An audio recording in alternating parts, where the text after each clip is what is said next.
Today is July 24th. My name is Dominique Montiel Valle. I'm interviewing Julia Araujo. Is that how you pronounce Araujo? Okay. For the Voces Oral History Center at the University of Texas at Austin.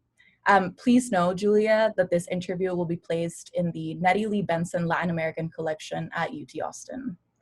If there's anything that you do not wish to answer or talk about, I will honor your wishes. So just let me know and we can skip anything. Also, if there is something that you want to talk about and I didn't bring up, please feel free to bring it up and we can talk about it. Awesome. So because we're not conducting this interview in person, I need to record you consenting. So I'll ask you a series of 5 questions. Please say, yes, I agree, or no, I do not agree after each one. Before we begin, though, there are 2 questions that we need to make sure that you agree to before we go on. So Voces wishes to archive your interview along with any other photographs and other documentation at the Benson Library at UT Austin. We will retain copyright of the interview and any other materials that you donate to Voces. Do you give Voces consent to archive your interview and your materials at the Benson Library? Yes, I do. Perfect, thank you. Do you grant Voces copyright over the interview and any material that you provide? Yes, ma'am. Awesome. And do you agree to allow us to post this interview on the internet where it may be viewed by people around the world? Yes. Awesome. So we have many questions in a pre-interview form that you and I filled yesterday. We use that information from the pre-interview form to help researchers in their research. The entire form is kept in a secure Voces server. Before we send it to the Benson, as I mentioned yesterday, we strip any contact information for yourself or your family members. So that will not be part of your public file. Okay. Your public file will only be accessible at the Benson Library. Do you wish for us to share the rest of your interview in your public file available to researchers at the Benson? So this interview. Sure, yeah. Awesome. And lastly, on occasion, Voces receives requests from journalists who wish to contact or interview subjects. We only deal with legitimate news sources. Do you give consent for us to share your phone number or your email with journalists? Sure. Awesome. Thank you so much, Julia. I know that's a little bit long, but we just have No, you're fine. Yeah, we just have to make sure that you consent to everything. Awesome. Let me just pull up my questions. And just to get us started, can you tell me a little bit about yourself? Where you're from, your family situation, what you do, that sort of information, if you would. Sure. So I was born in Brazil, in Brasilia, and my family moved to DC when I was pretty young, about 10 months old, because my dad still works for the World Bank, and my parents separated when I was pretty young as well, about 2 years old. And so my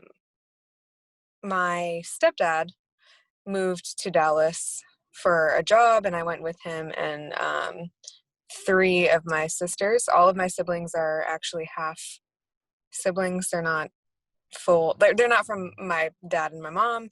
Anyway, so 3 of them and I moved to Dallas, and then my dad had another child and lives in DC still to this day. Right now, I'm focusing my studies on performance activism, if that makes any sense. I don't really know. For Latin America and the Caribbean. And yeah, so I'm a master's student at NYU.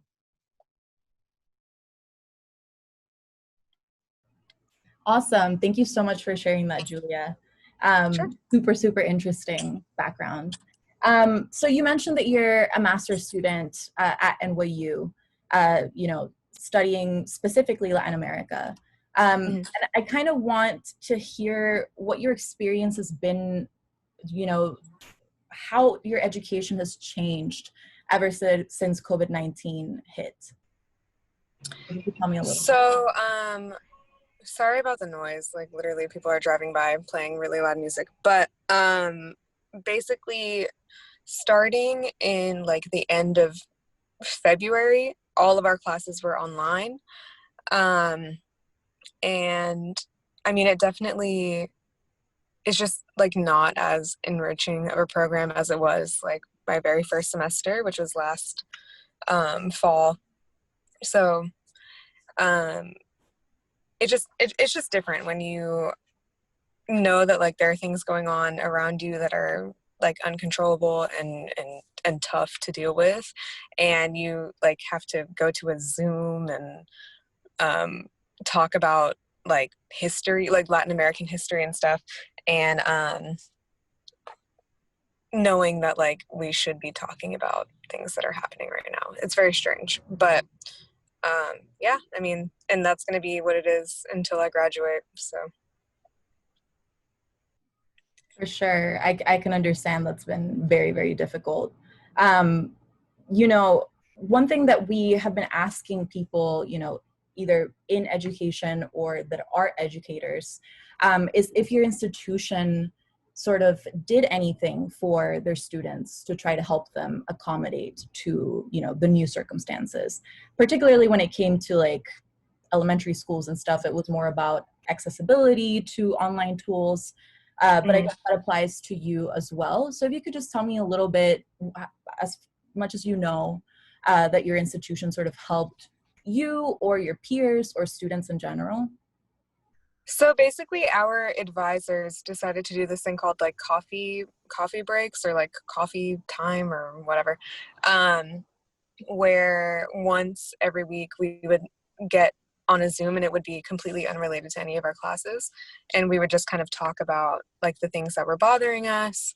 My course specifically, like my cohort and everything, we wrote a pretty lengthy letter to NYU and like just the general administration for like graduate studies, trying to get them to not have us pay full tuition during like the whole completely online schedule and whatnot. We still haven't gotten a response, which is, you know, annoying. But yeah, I mean, they definitely, and considering the fact that like my class is like pretty small, like there's only 16 of us, they have been like very accommodating, and they realized that like if we, you know, for whatever reason feel like more anxiety or just situational general sadness, they've been like very accommodating about like being able to turn things in at our own pace, especially because a major portion of our program is the field research, and we didn't get to do that. So I think that they've been like in general pretty good about having us not feel like we're just like complete failures. Thanks for sharing that. That's super, super interesting, especially as somebody in a university myself, to see how different universities have tackled the situation for sure. You mentioned that your department started doing these coffee breaks and trying to check in with students. And something that we've been really wanting to hear about from our interviewees is how just this situation, the pandemic in general, has affected your mental health and how you've, you know, the challenges that it's brought up for you, and how you've tried to deal with them. If you could share a little bit about that, that would be great if you can. Yeah, of course. So at the very beginning, I wasn't, I mean, like it was very bad in New York, and I wasn't doing so well, like mentally. It was weird because we were in lockdown before a lot of other like people that I know were in lockdown, like back in Texas, and it definitely affected my mental health.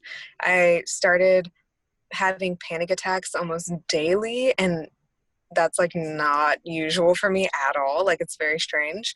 And I would call my parents pretty much every single day, just like crying because I couldn't leave the house. So I was just kind of like by myself. I mean, I have two other roommates, but we were all just in that weird like rut. So it didn't help that we were all together. You know what I mean? Like it wasn't like I was by myself, but it kind of felt like I was alone.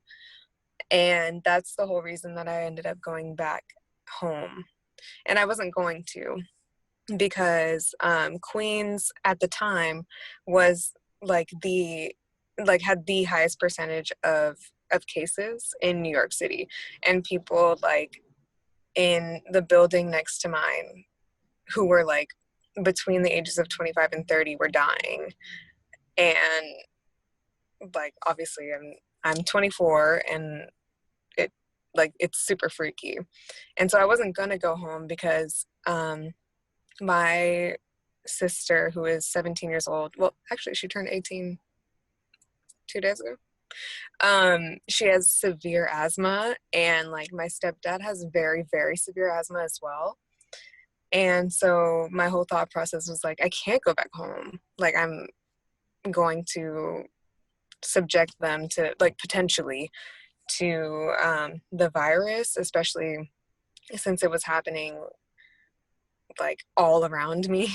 But because my mental health was just like my mental stability was just so terrible, I went home anyway. And I mean, they're fine. I didn't give them the virus. So, but it was definitely very difficult to like deal with it while I was here. It was easier when I was in Texas, but then it started getting really bad in Texas. So now here it's like a lot easier to manage than it was. Thanks for sharing that. You mentioned that you made that decision to go back to Texas and be with your family. Obviously, a super hard decision, like you just explained. Can you tell me a little bit about what daily life was like? Making that decision and being in the house with all of your family members. If you took any safety precautions when you got there, like what was it like? If you can just walk me through, like, it's such a different thing to have everyone in the house at all times. Yeah. If you could share a little bit. So I mean, it definitely was like an interesting experience for the first 2 weeks, because the 2 week time frame or whatever is when you're supposed to be quarantined. And I don't have a room at my house currently. My family moved like from our old house to a different house that doesn't have a room for me. And we have like an upstairs living room kind of situation. And basically my mom and my stepdad built like a fake like wall. They got like this like these like wooden panels and stuff, and just kind of like put them up so that like the sound wouldn't come through as much. And then because I have Diesel, my dog, they put like a curtain so that he could still like come in and out and just like go under the curtain or whatever. But when I first got there, I was like very cautious. I Lysoled everything. I made sure that nobody came close to my car, because I figured my car was, I mean, it potentially was like tainted with disease. And yeah, I was just like very careful about like anytime that I was around my family, especially my sister with asthma and my stepdad, that like I did like a full-on shower beforehand, and then was like constantly washing my hands, constantly like cleaning everything off that I had touched. But yeah, like for the first 2 weeks, I definitely was like very, very cautious and just trying to make sure that like I wasn't spreading germs as much as possible. When you don't like have your own personal space, it's not like I could like quarantine in a room and only have contact with my family members who like weren't super prone to getting the virus. So yeah, I did as much as I thought was possible. Sure. I bet it was really difficult with all of these, you know, challenges that you just mentioned. Like you didn't have a room anymore. This time has just been such chaos. Yeah. For sure. You mentioned a little bit earlier that one of the things you did in terms of, you know, your university and how they were handling the situation was writing a letter to NYU, right? And trying to have them not charge you full tuition. I'm wondering if you can tell me a little bit about how you were able to organize with other people to write that letter, like what that process was like, given, you know, all of the social distancing and stuff. If you could share a little bit about what that process was like, that'd be super cool. So basically, because like I was saying, my program is very small. We do have like a WhatsApp like group, and basically we just shared a Google Doc, and we were like, well, we all kind of like know what we want from the situation. We all know that like we don't want to pay full tuition. And also, one of the main points was that we wanted to be able to have the opportunity to do our field research, because that's like one of the main things about this program that we even signed up for. So it seems ridiculous, you know, to pay as much money as we're paying to like not be able to do that. So yeah, we just were messaging in the WhatsApp group, and then shared a Google Doc. We all kind of like wrote different points and stuff that we thought were, you know, valuable or whatever in this conversation. And we went through like many different trials of trying to make like the letter as perfect as possible. But because we are such a small group, we didn't necessarily expect a response very quickly, because the graduate school of arts and sciences at NYU, of course, is big, and there are programs that are much bigger than ours. And so we kind of were just like, you know what, we'll just send this in. But we had heard that other NYU students and other graduate programs had been sending in the same. So, I mean, we're hoping to hear something eventually.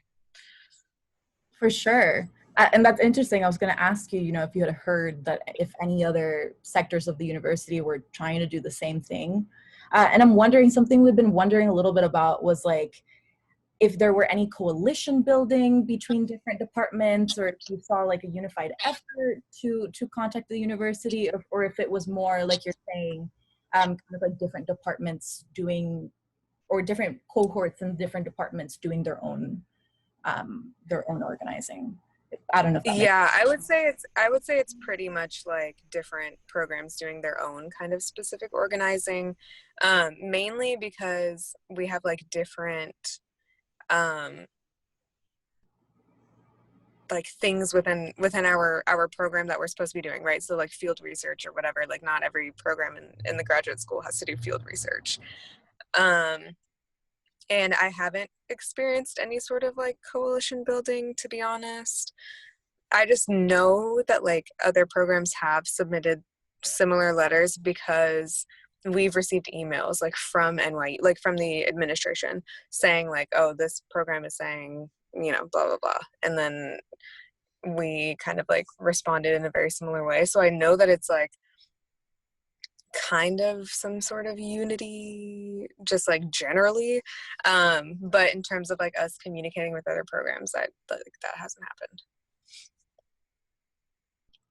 That's super interesting. Thanks for sharing that. And I guess, I mean, you touched on it a little bit, but what do you think has been the reason why this unity hasn't necessarily, or this communication amongst different sectors happened? I mean, you touched on, you know, it's different programs, but do you think that's the main?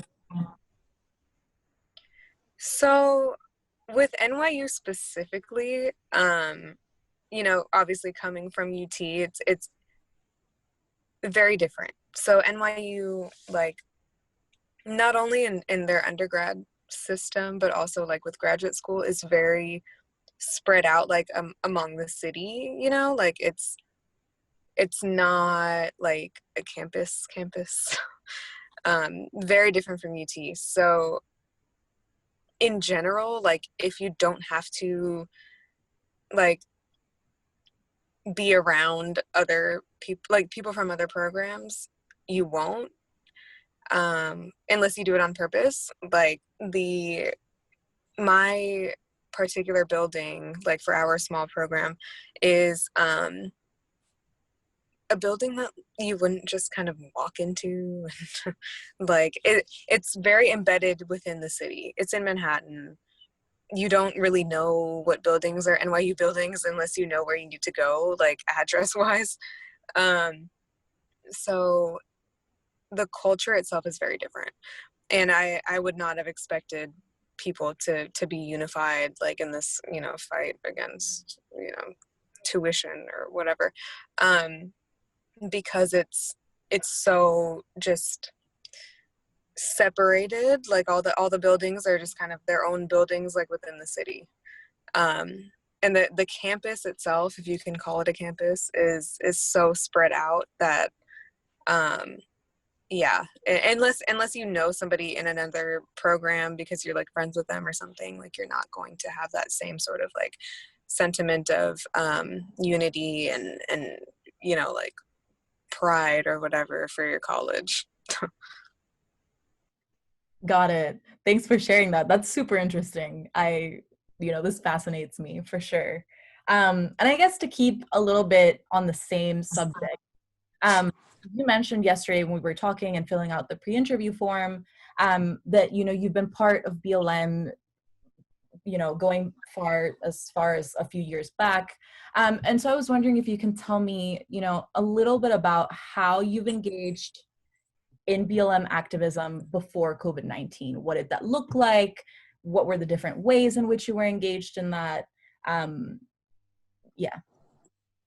So at UT specifically, we did a lot of die-ins, which is basically where like we would just all lie down. This was I want to say it was like right after Mike Brown, was murdered by the cop in Missouri.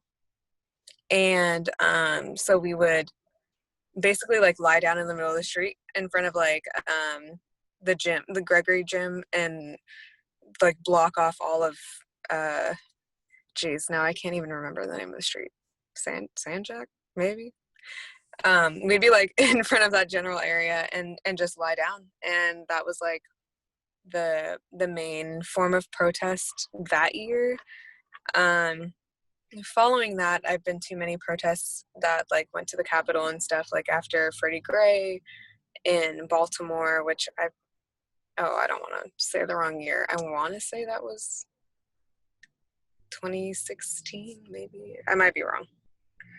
But yeah, and those were just like actual marches. So we would, have our signs and stuff and march to the Capitol and then march back to UT.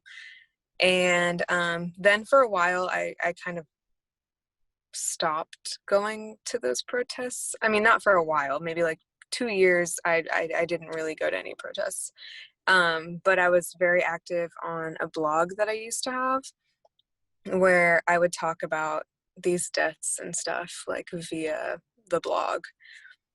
So not as much like physical participation, but like really just writing about it. And then obviously now, well, I guess this probably doesn't apply to your question because you said before COVID, but during COVID, like obviously I've been going to actual physical protests and not writing, but I don't have that blog anymore. So. Well, you stole the question right off my lips. I was going to ask you,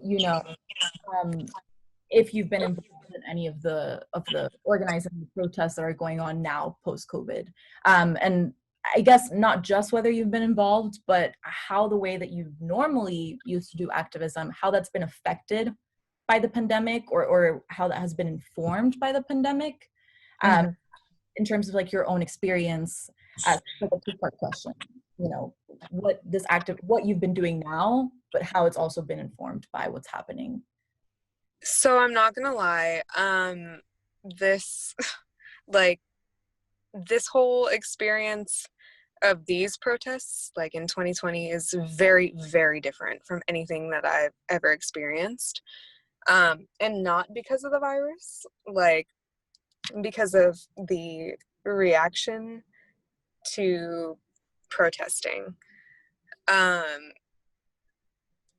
Basically, like, at every protest that I've been to in 2020, like since, the virus or whatever, everyone is wearing masks. There are like medics and stuff that are like handing out hand sanitizer and snacks and water and whatever. In terms of like the safety of it all during the pandemic, the most safe I've felt in terms of not catching the virus has been at protests.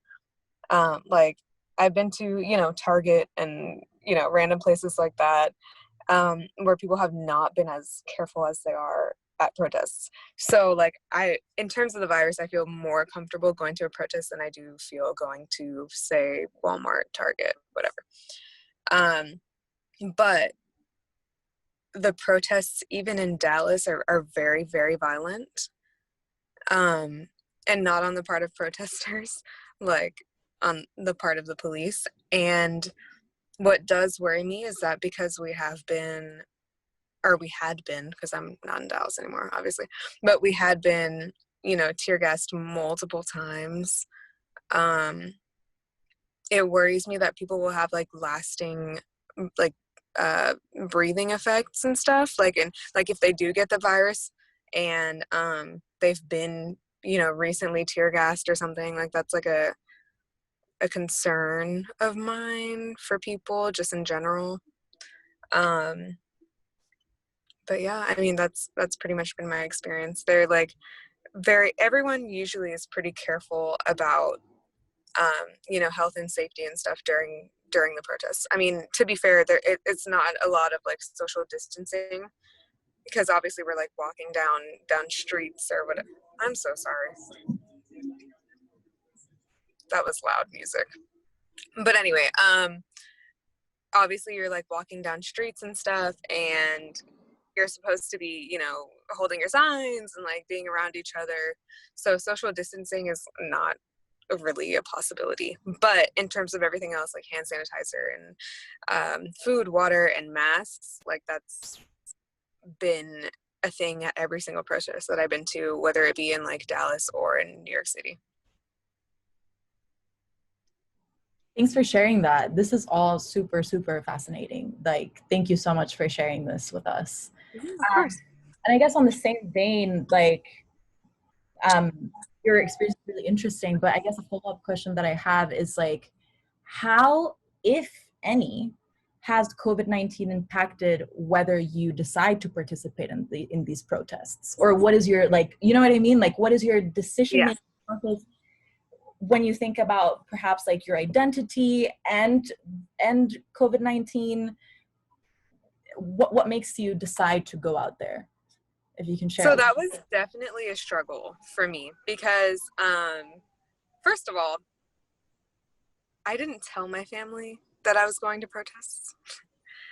I lied about where I was going when I was going to protests, which, is potentially dangerous. But because of the whole situation with my sister having severe asthma and like my stepdad having severe asthma,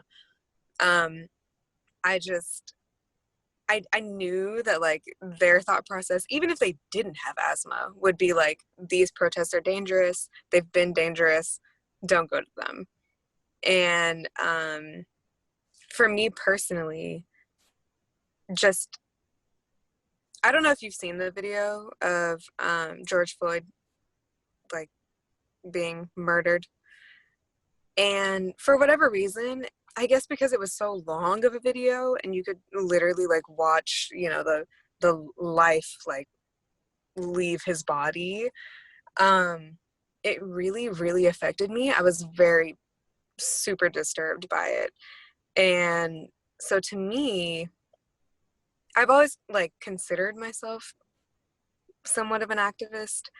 And to me, it didn't make sense for me to stay at home and like tweet about it or something. I knew that I needed to go like actually participate in all these things. And yeah, it just like, even though I had to lie about it, it felt very right to me to be in those spaces. And as shitty as it is to be tear gassed, sorry, I cussed. I don't know if I'm allowed to do that. It's not fun. It's not a good time, but it's not like I've got somebody's knee on my neck and like I'm dying. So I just, it felt very right to me to just go to these protests. Whether that was a smart idea or not, I mean, I don't know. We'll see, I guess. I mean, I'm not sick, but like I was still very aware of the virus and very aware of the fact that like I could bring the virus home with me after these protests. And especially like I could have been arrested, I could have been, you know, there's a list of things that could have happened to me and my family wouldn't have known where I was because I lied about it. But to me, it felt important enough to do.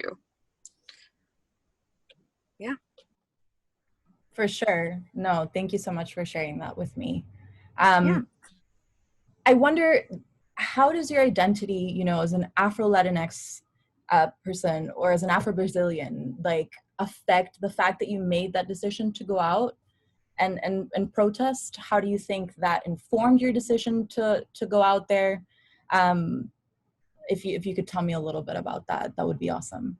Sure. So like in the Latinx community, it's kind of difficult because I find that at least speaking from my experience from like Brazilians,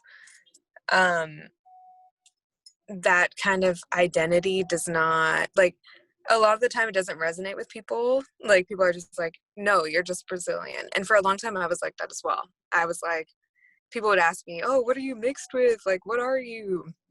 And I would always just be like, no, I'm Brazilian. I'm 100% Brazilian, which is stupid. The largest percentage of Black people outside of the continent of Africa live in Brazil. And to think that like that's not a part of your heritage is definitely like some sort of like colonialist thing, you know, like we're like taught to believe that.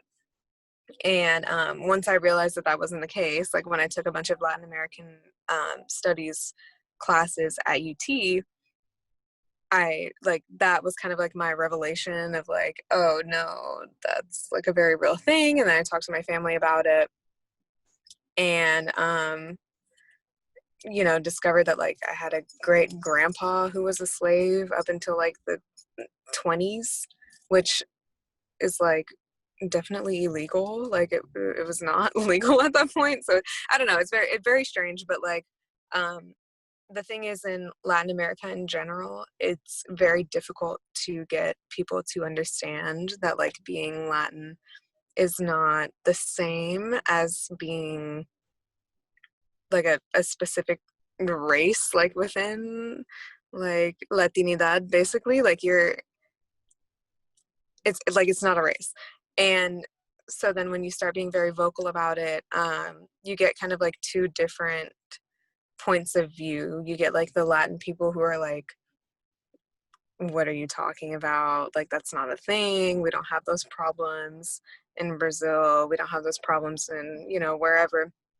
And then like being in the US, you get African Americans who are like, you don't belong within our circle. Like you're Latin, you're not Black, you don't have the same history or whatever. So it has been like kind of I don't know, like I don't want to say like disturbing or daunting or anything like that, but like sometimes it is because you feel like you don't fit in to either side. I don't know, not that there even should be sides, but there kind of is like that weird divide of like you're Latin American, so you're not as Black as like Black Americans. I don't know, it's very strange. But I feel like for me personally, it's kind of solidified the fact that like I have to know who I am to be able to have these discussions with people. So like it kind of has strengthened that in me, if that makes sense. No, totally. Thanks for sharing that. That's super, interesting and as a member of your community, like things that we definitely need to think about. But I guess I wanted just to dig a little bit more into that. Like you mentioned that you're starting to embrace, being an Afro-Brazilian and, really sort of understanding who you are. How did that compel you to go out to the streets here? And you can even make connections like, how has your experience being an Afro-Brazilian in Brazil informed you coming to these protests now? I think that's something really, really valuable that I'd love to know if you can share. Sure. I feel like in this particular instance, I wouldn't necessarily say that like my identity is what brought me to like go to these protests. I consider myself an empath of sorts, like to me it doesn't make sense why people would not feel some type of way about these situations. And that's like not even coming from kind of like an identity standpoint. But I also feel like because of my identity, there's like that responsibility to say something or do something or at least be out there just in general.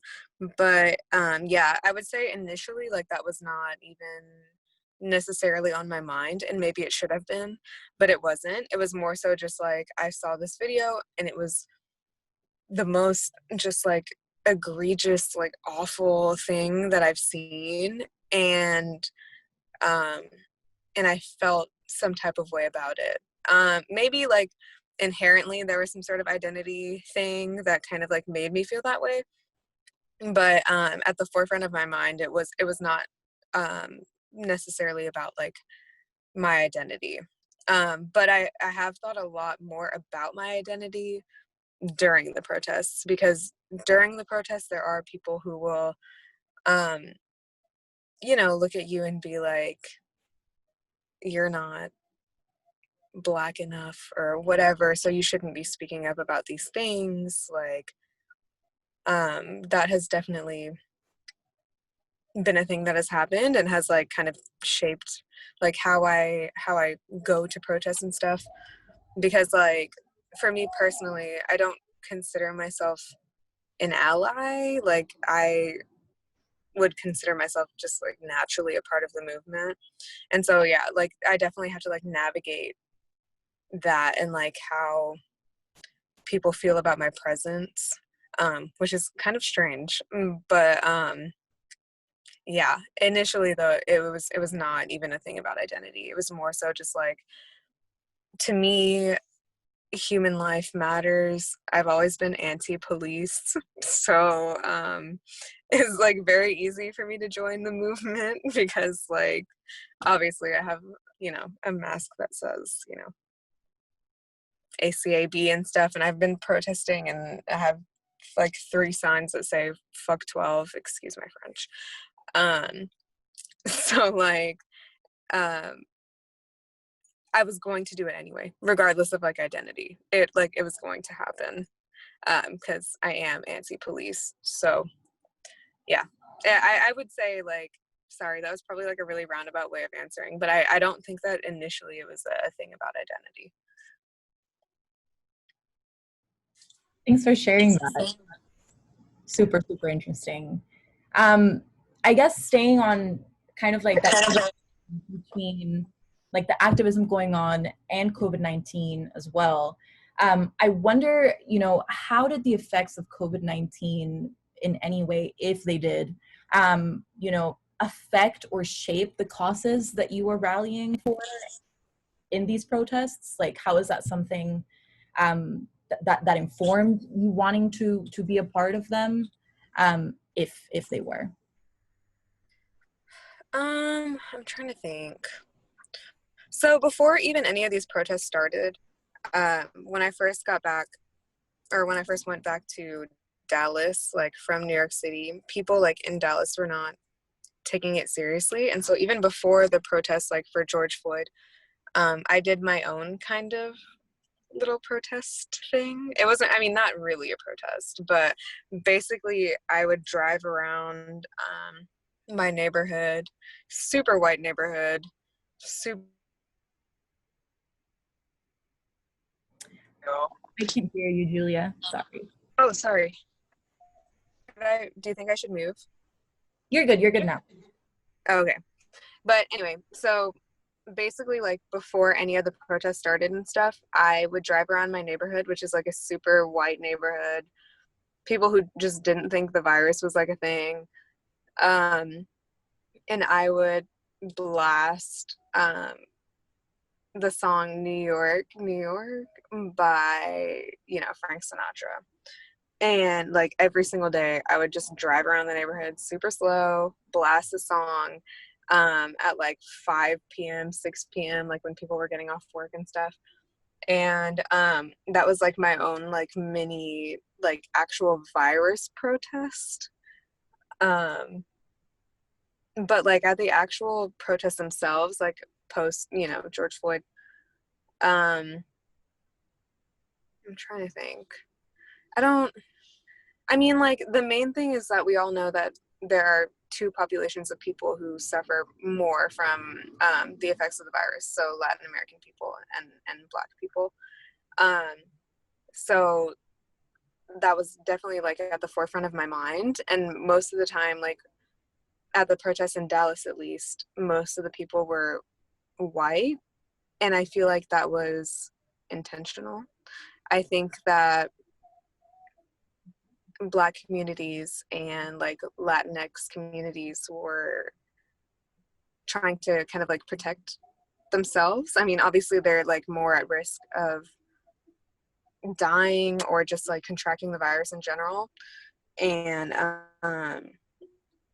so I think that that's the only thing. Like, I don't know that it necessarily informed anything about like how I protested, but I definitely noticed the fact that like white people were protesting a lot more than people of color, and I think that is because of the virus, because of just the fact that like it's so much more rampant in the Black community, so much more rampant in the Latin community, and the healthcare that you receive being a person of color is a lot shittier, for lack of a better word.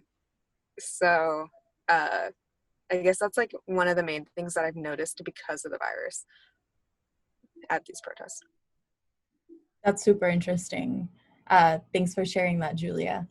And I guess kind of moving in a similar direction, but kind of closing the activism conversation off, I wonder if you can tell me a little bit about, the role that social media has played in your own activism for all of these causes, as well as what you've kind of seen in your feed, like, and if you have any takes on what the pitfalls or benefits of social media during all of this have been, that would be great if you could share a little bit about that with me. So I think that social media, I mean, of course, depending on who you follow, you're going to get like a different kind of feed. But in terms of like my own personal experience, that's the only way that I've been able to find like when and where protests are going to happen. And also like the videos that they're showing of just police brutality against protesters are all over social media. And I think that a lot of people that I've talked to who I, formally like considered my friends or whatever, who have opinions about, what I say and what I do, it's kind of forced them to reckon with the fact that like these things are happening. Like at first when I made a Instagram what's it called? Instagram TV, whatever, IGTV video that was like talking about the very first protest that I went to in Dallas, and a lot of people just like didn't believe me. Like people were just kind of commenting and or DMing me and saying that like there's no way that police would act that way unless they were provoked and stuff, which is not true. If you've been to any of these protests, like definitely not true.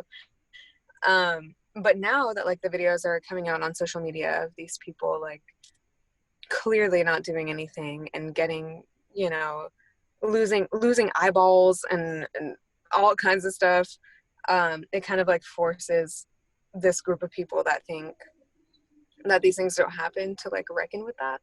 So in my opinion, social media and the people that I specifically follow, it's been super beneficial to the movement.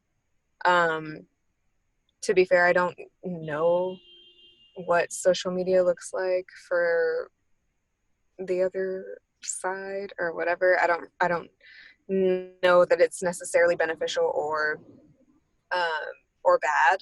Like I'm sure that like that is a way for them to also engage in some sort of like unifying thing.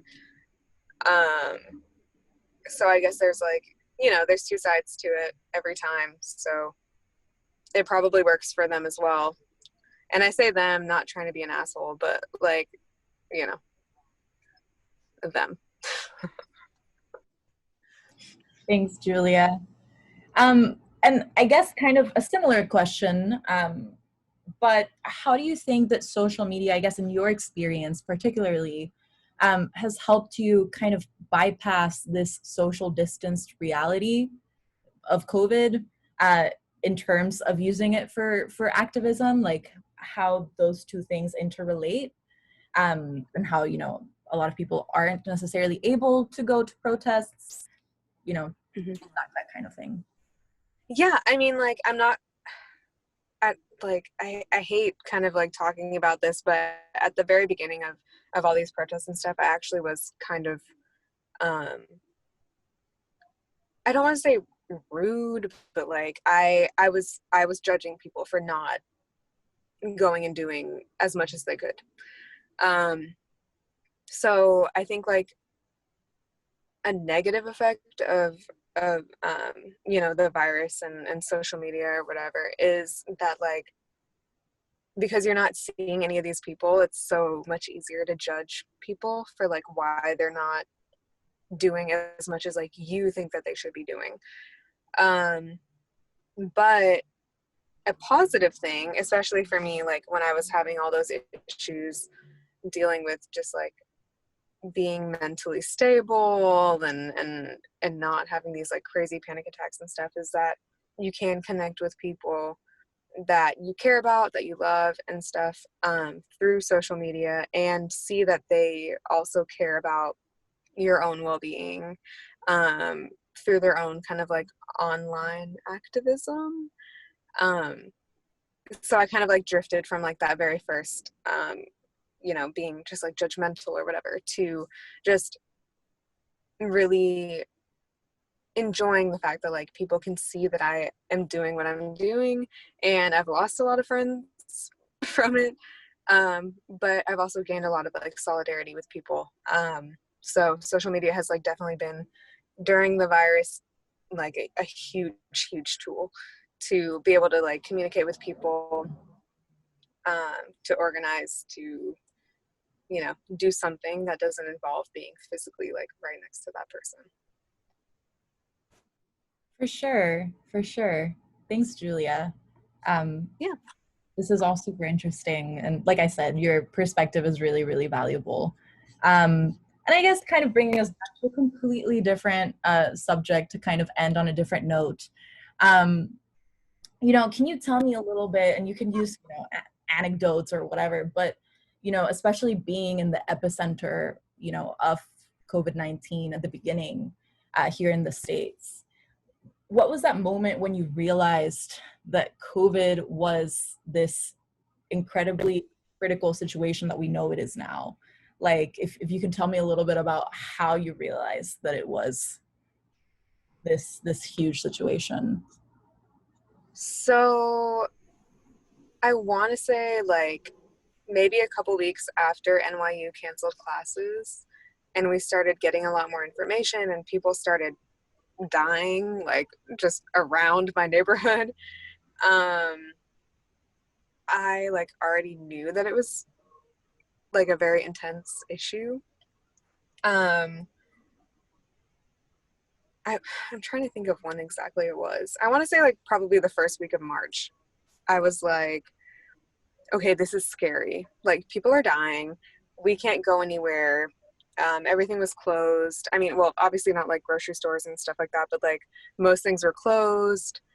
Um, and yeah, like I said, every single day it would like there would be a new ambulance in like on my street, um, which is just freaky. So I feel like everyone in New York City, because it was hit so hard and because we're such like a dense population, we're all stacked on top of each other. Everyone lives in apartments. Um, we realized very early on that it was not something to play with.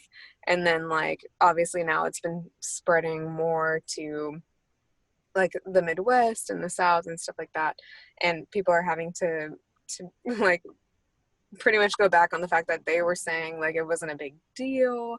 I have friends that went on vacation to like Miami like a month ago or like went to Puerto Rico like 2 months ago. And I would tell them, I would be like, dude, that's like it's not okay. Like you should not be doing that. They'd be like, no, it's super chill. And now they're like tested positive and stuff like that. So it's like we definitely, because we got hit so hard here, we realized it a lot sooner that like we had to be serious about it. And now there's like barely any, well, okay, not barely any cases, but a lot fewer cases, and definitely not as many deaths. And people are like walking around doing their thing. I mean, they're wearing masks and stuff, but like people are like living life and stuff because like we knew right at the beginning that it was a big deal and that if we just stayed at home we'd be fine. And yeah, so now people are like chilling and walking around and stuff. So yeah, I want to say it was definitely like late February, early March where I was just like, okay, this is a big deal. For sure. I remember that time period for sure. Um, Yeah. Thanks for sharing that. And I guess just to close off, is there anything else that you would want to share with me about your experiences during COVID-19 that I haven't asked you about, or anything that you feel that you want to say that we haven't touched on? I feel like we pretty much touched on everything. I do just want to emphasize, and I know this is probably just going to be annoying and like redundant, but I do want to emphasize the fact that like the protests again are the most safe that I've ever felt during the pandemic because people actually care, and people like don't want to catch the virus. So yeah, I just want to emphasize the point that like it's not protesters that are just like out here rampantly like spreading everything. But yeah, aside from that, like I feel like we pretty much got everything. Awesome. Thank you so much for talking to me and for, giving me your time to talk about this. This is, we're super grateful that you would want to share your story and your experiences with us. So I just want to emphasize, thank you again. And yeah, if you have, like I told you before, if you have any pictures or documents or anything interesting about, your experience through this time, you can email that to me and that'll be part of your archive. Oh my gosh, I'm so excited. For sure. I'm gonna stop recording now. So officially